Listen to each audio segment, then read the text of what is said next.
సంపూర్ణమైన విశ్వాసాన్ని ఇవాళ మేము వచ్చిన తర్వాత వాళ్ళ కాంట్రాక్టు పూర్తి చేసి ఎన్ఐసికి బదిలీ చేసినాం అధ్యక్ష. నిన్నమననే వాళ్ళకి టెండర్ అగ్రిమెంట్ ఉండి బదిలీ చేయని పరిస్థితుల్లో నాకు తెలిసి ఒక నెల అయినట్టు కేంద్ర ప్రభుత్వానికి సంబంధించిన సంస్థకు ఈ సమాచారాన్ని బదిలీ చేసి ఇవాళ సంస్థ టెరాసిస్ అనే సంస్థ గాదే శ్రీధర్ రాజు ఎన్ఐసికి సహకరిస్తలేడు.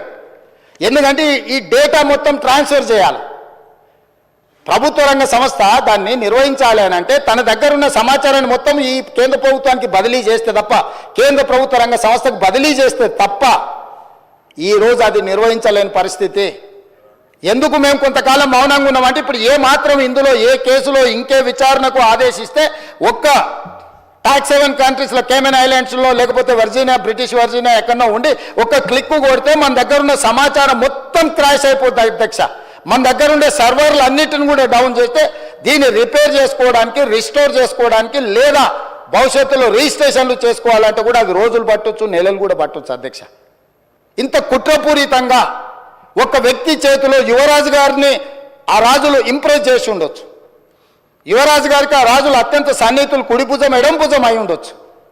కానీ మనందరి సమాచారాన్ని రాష్ట్ర ప్రభుత్వం పూర్తి వివరాలను ఒక వ్యక్తి చేతిలో పెట్టి రాష్ట్రాలనుగా దేశాల సరిహద్దులు దాటిచ్చి ఏ దేశంలో అయితే ఎలాంటి మనం శిక్షలు, ఎలాంటి నేరగాళ్ళను పట్టుకోవడానికి ఒప్పందం లేని దేశాలకు పంపించారు అధ్యక్ష. నేను ఈరోజు మీకు చెప్తున్నా అధ్యక్ష, పార్లమెంట్ సభ్యుడిగా కొన్ని వందల లెటర్లు రాసిన ఆ దేశాలకు నేను మనుషులను పంపించిన డేటా సేకరించడానికి డబ్బులు కట్టైనా తీసుకురాపోండి అని యుఎస్ నుంచి నా మిత్రులను ఆ దేశానికి పంపించిన అధ్యక్ష. వాళ్ళు ఇవ్వలేరు. నా దగ్గర చాలా వివరాలు ఉన్నాయి అధ్యక్ష. నేను దీని మీద రీసెర్చ్ చేసినప్పుడు వీళ్ళు ఎన్ని రకాల అధ్యక్ష రిజిస్ట్రేషన్స్ అనేటివి డే టైంలో జరుగుతాయి అధ్యక్ష. మనం స్లాట్ బుక్ చేసుకుంటాం నార్మల్గా 10 to 5 or 6, 7 ఒకవేళ అయితే 7, 8 o'clock రిజిస్ట్రేషన్లు అయితే రాత్రి 9 గంటల నుంచి ఉదయం 6 గంటల వరకు కూడా రిజిస్ట్రేషన్లు జరిగిన డాక్యుమెంట్లు ఉన్నాయి అధ్యక్ష. అర్ధరాత్రి పూట ఏ ప్రభుత్వ అధికారి డాక్యుమెంట్లు రిజిస్ట్రేషన్ చేసిండు? అర్ధరాత్రి డాక్యుమెంట్లు రిజిస్ట్రేషన్ చేసే వ్యవస్థ మన రాష్ట్రంలో ఉందా?